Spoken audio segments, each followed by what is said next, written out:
Ayan guys, nagsimula kami dito dahil hinahanap namin yung locker para paglagyan ng aming mga dala-dalang gamit. So, inikot ko muna yung aking camera. Gagala ko muna kayo sa Gardaland, Italy.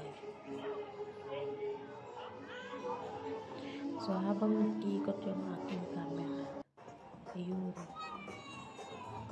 Yan ang pinakamaganda dyan sa loob ng Gardaland.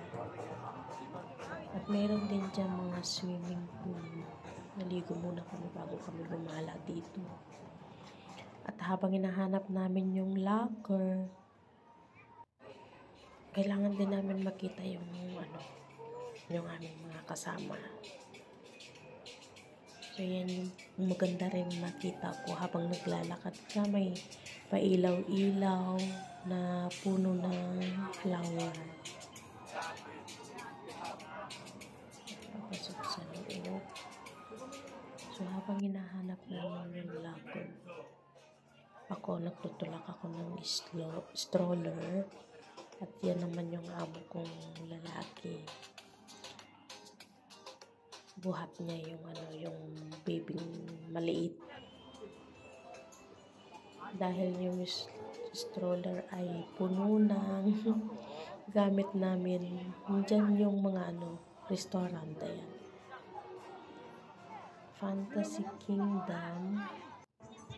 May iba-ibang kulay yan. Tapos ito yung pinakamataas na. Diyos ko. Ayoko talaga umakyat dyan. Ayoko talagang sumakay dito. Meron akong nasakyan na iba. Medyo maliit lang nasakyan ko talaga. Grabe, ang takot ko.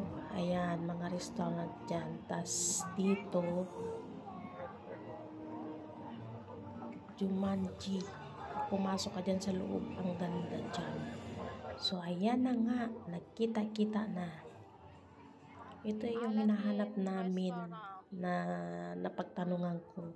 Sa Aladdin Restaurant, dyan makikita yung locker.